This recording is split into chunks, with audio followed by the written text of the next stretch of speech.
Hi everyone, পূর্বের ভিডিওতে আমরা যেটা শিখেছি কিভাবে র্যান্ডম ভেরিয়েবল র্যান্ডম নাম্বার নেওয়া যায়, কোনো একটা লিস্ট থেকে কোনো একটা রেঞ্জের মধ্য থেকে একটা র্যান্ডম নাম্বার নেওয়া যায়, অথবা আমরা কোনো একটা নিজেদের মতো একটা লিস্ট দিয়ে দিলে সেখান থেকে একটা র্যান্ডম ভ্যালু পাচ্ছি। এই ভিডিওতে আমরা শিখব কিভাবে ইফ কন্ডিশন কাজ করে বা ইফ কন্ডিশন আমরা তৈরি করতে পারি।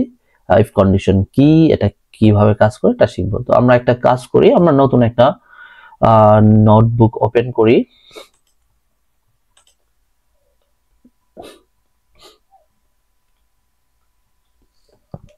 এই নোটবুকের নাম আমরা দিলাম Python if statement. Python if statement. তো এখানে আমরা আগে থেকে জানি যে ওরা কিছু লাইব্রেরি অ্যাড করে দেয়, যেটা আমাদের দরকার নাই, আমরা এটাকে ডিলিট করে দিলাম। এখন যেটা করব, এখানে আমরা লিখব কিভাবে ইফ কন্ডিশন কি, ইফ কিভাবে কাজ করে। দেখা গেল, ধরে নিলাম যদি আজকের ওয়েদারটা হট হয়, তাহলে আমি বলবো ইটস আ হট ডে। সাথে সাথে আমি বলবো I will drink plenty of water। এটা বলবো। যদি আজকে হট ডে হয় তাহলে কি করব, আমি প্রিন্ট করে আউটপুটে দেখাবো ইটস আ হট ডে, আজকে hot day, I will drink plenty of water। So এটা আমরা কিভাবে করব, আমরা ধরে নিলাম একটা ভেরিয়েবল ওয়েদার, ওটার মধ্যে আমি হট নামক একটা স্ট্রিং রেখে দিলাম, যে ওয়েদার যদি হট হয় তাহলে আমরা প্রিন্ট করে দেব ইটস আ হট ডে, এবং সাথে সাথে আমরা বলবো I will drink plenty of water। কিন্তু এটা আসলে এইভাবে লিখলে কি কাজ করবে? এইভাবে লিখলে কাজ করবে না, কন্ডিশনটা কাজ করবে না। তো আমরা এই কন্ডিশনটা একদম ইংলিশের মতো করে লিখব, ইফ ওয়েদার ইকুয়াল হট। যদি হট হয়, এখানে একটা ক্লোন দিতে হয়, এই কন্ডিশনটা লিখে একটা ক্লোন দিতে হয়। এবার এই ক্লোন দেওয়ার পর যদি ওয়েদার, আমরা তো হট দিয়ে রাখছি, এটা সত্য, এই কথাটা তো সত্য যে ওয়েদার ইকুয়াল মানে হচ্ছে ওয়েদার কি হটের দুইটা কি একই জিনিস কিনা। আমরা এখানে দেখতেছি, আমরা যদি একটু বড় করি, এখানে ওয়েদার ভেরিয়েবলের মধ্যে দেখতেছি হট নামক স্ট্রিংটা আছে। তো এইখানে আমি চেক দিচ্ছি ইফ ওয়েদার ইকুয়াল হট, তাহলে তুমি এই কাজগুলো করবা। কিন্তু এই কাজগুলো করার জন্য আমাকে এখানে একটা ক্লোন দিতে হবে কন্ডিশনের মধ্যে। আরেকটা বড় জিনিস যেটা করতে হবে, পাইথনে যদি আমি চাই যে ইফ কন্ডিশনের পরে যদি কন্ডিশন ট্রু হয় এবং কিছু কাজ করবে, কিছু অ্যাকশন নেবে, সেটাকে আমরা একটা ট্যাব সরায় দিতে হয়। তার মানে হচ্ছে এই দুইটা এখন এটার মধ্যে, এটার ভিতরে আছে। এটাকে যদি আমি মানে অন্যভাবে বলতে চাই, এই কোনো একটা কন্ডিশন লিখলে তার মধ্যে কিছু লিখতে চাইলে আমাকে অবশ্যই এক লাইন ডানে সরাই দিতে হবে, এটাকে বলা হয় ইন্ডেন্টেশন। অথবা আরেকটাভাবে আমরা চেক করতে পারি, আরেকটাভাবে হচ্ছে আমি যদি ব্যাকস্পেসে এখানে এন্টার দিই, ও অটোমেটিক্যালি সরাই দিচ্ছে, এক লাইন সরিয়ে লিখতেছে। যাই হোক, আমরা এবার এটাকে রান করে দেখি এটা কি সত্যিকারভাবে কাজ করে কিনা। তো দেখি, একটু সময় নেবে যেহেতু আমি একটা নতুন নোটবুক ওপেন করেছি, ও একটু রান করতে সময় নেবে। আচ্ছা, এখানে আমাদের একটা এরর দেখাচ্ছে। এররটা হচ্ছে কি, আমাদের বলতেছে এখানে একটা এরর আছে লাইন নাম্বার 4। আমরা যদি দেখি 1 2 3 4, ইয়েস 4 নাম্বার লাইনে আমরা কি করেছি, ও আমাকে দেখাচ্ছে কোথায় এররটা। এখানে একটা এরর সাইন দিচ্ছে, তার মানে ওয়াটারের পরে ঠিক এররটা। আমরা এখানে একটা ব্র্যাকেট দিতে ভুলে গেছি। এখন দেখি আবার এক্সিকিউট করি, হ্যাঁ ও দেখাচ্ছে it's a hot day, I will drink plenty of water. আচ্ছা, আমি যদি হট না দিয়ে এখানে ক্লাউড লিখে দিলাম,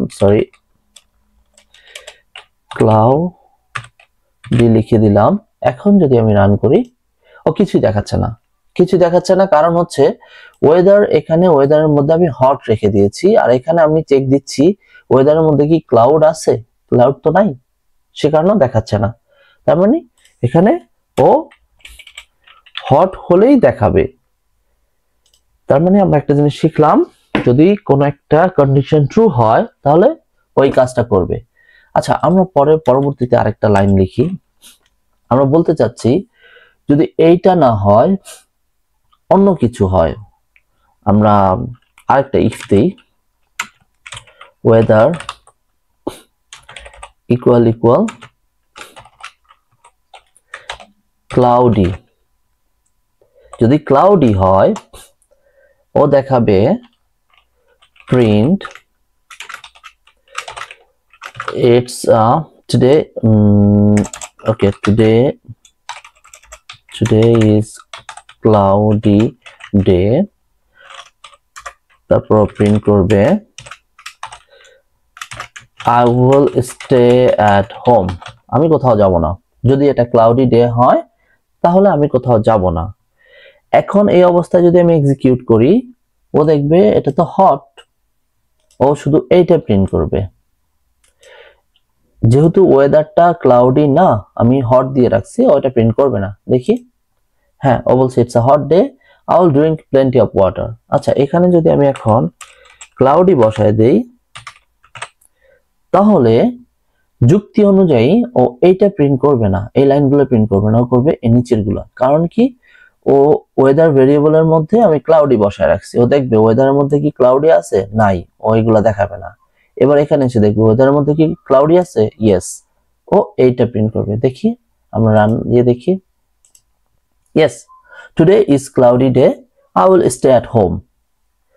এখন কথা হচ্ছে, একটা ইন্টারেস্টিং বিষয় হচ্ছে, আমি যদি এইখানেও আমি যদি প্রথমেও ক্লাউডি লিখে দেই, ভুলবশত ক্লাউডি লিখে দেই, এখন তো আমার দুইটাই সত্য, উপরেরটাও ক্লাউডি, নিচেরটাও ক্লাউডি। এখন এক্সিকিউট করলে ও আসলে সবগুলো প্রিন্ট করবে। দেখি তো, যুক্তি অনুযায়ী আসলে প্রোগ্রামিং এর যুক্তি অনুযায়ী এটা সঠিক, যে ও যেখানে যেখানে মিল পাচ্ছে ওইটা প্রিন্ট করবে। বাট আমাদের আউটপুট অনুযায়ী তো এটা সঠিক না।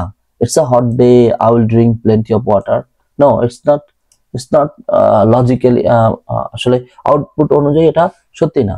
আমরা এটাকে বন্ধ করার জন্য কি করতে পারি, আমরা বলে দেব যদি একটা সত্য হয় পরবর্তীটা আর সত্য হবে না, যে কোনো একটা সত্য হবে, সবগুলো তো একসাথে সত্য হইতে পারে না।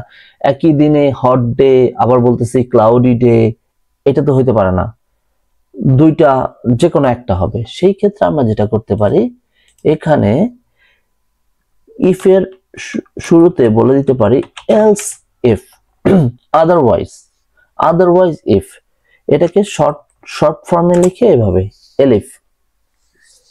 এলিফ যদি আমি লিখে দেই, এখন ও যদি প্রথমটা সত্য পায়, ও দ্বিতীয়টা আর যাবেই না, ও প্রথমটাকে প্রিন্ট করে দেবে, দ্বিতীয়টার আউটপুট আর দেখাবে না। দেখি আমি এক্সিকিউট করে, হ্যাঁ, ও শুধু প্রথমটা প্রিন্ট করতেছে। এখন আমি প্রথমটা যদি হট লিখে দিই, এখানে যদি হট লিখে দিই, ও দেখবে ওয়েদার ভেরিয়েবলের মধ্যে আছে ক্লাউডি, প্রথমটার সাথে ক্লাউডি মেলে নাই, ও কি করবে, দ্বিতীয়টাকে মেলানোর চেষ্টা করবে। যদি দ্বিতীয়টা মিলে যায়, ও প্রথমটা আর ধরবে না। এটা পূর্বের মতোই আছে, কিন্তু আমরা যদি ভুলবশত এখানে আরেকটা ক্লাউডি দিয়ে দিই একই সাথে দুইটা, ও দুইটাকে প্রিন্ট করবে না, ও যে কোনো একটা নেবে, প্রথমটা নেবে, প্রথমটা কি ছিল ওইটা নেবে, পরেরগুলো আর দেবে না।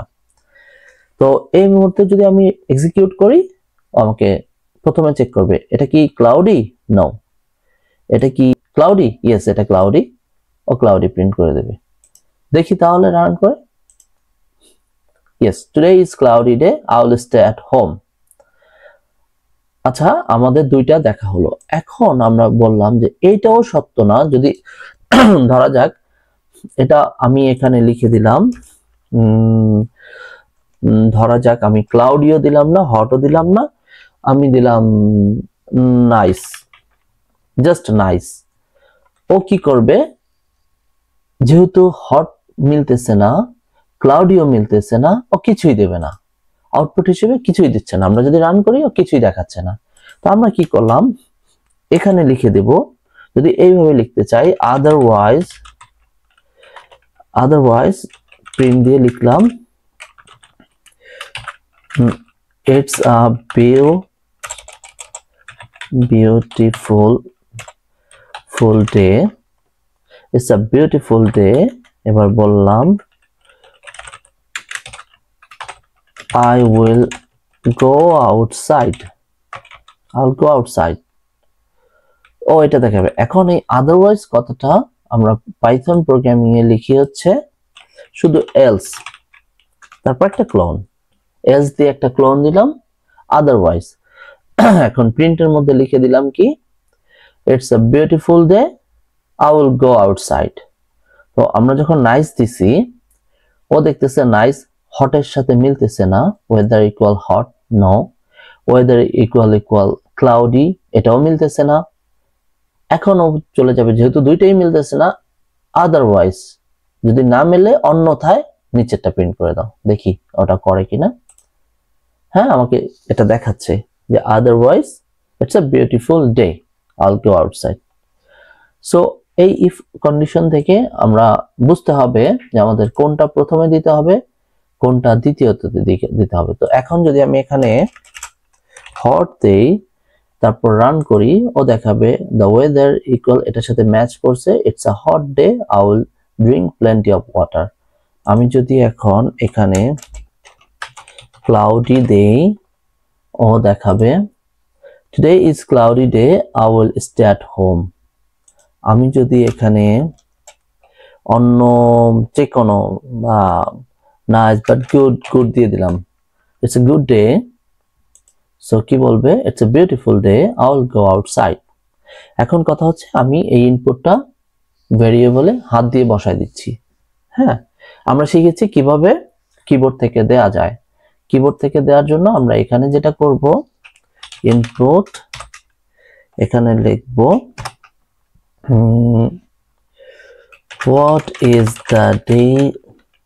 what is the weather today, এটা লিখে দিলাম। এখন যদি আমরা এক্সিকিউট করি, আমার কাছে একটা ইনপুট চাইবে what is the weather today, so আমি লিখলাম হট। যদি হট দিই আমাকে দেখো it's a hot day, I will drink plenty of water. আবার যদি আমি এখানে ইনপুট দেই, রান করি, তারপর লিখলাম ক্লাউডি, ও আমাকে ক্লাউডি দিয়ে আমি যদি এন্টার প্রেস করি আমাকে দেখাবে today is cloudy day, I will stay at home. এবার এক্সিকিউট করে আমি কিছু একটা দিলাম নাইস ডে। তো নাইস ডে দিলেও কি করবে, হটের সাথেও মিলবে না, ক্লাউডির সাথেও মিলবে না, ও আমাকে দিয়ে দিবে it's a beautiful day, I will go outside. তো আমরা মোটামুটি একটা ইফ কন্ডিশন শিখলাম। আমরা ইফ কন্ডিশন আরো শিখবো যখন আমাদের দরকার হবে, আমরা আরো কিছু কমপ্লেক্স টাইপের শিখবো। আপাতত ইফ কন্ডিশনটা দেখলাম যে এটা কিভাবে কাজ করে। সো এই ভিডিওটা এই পর্যন্তই, দেখা হবে পরবর্তী ভিডিওতে।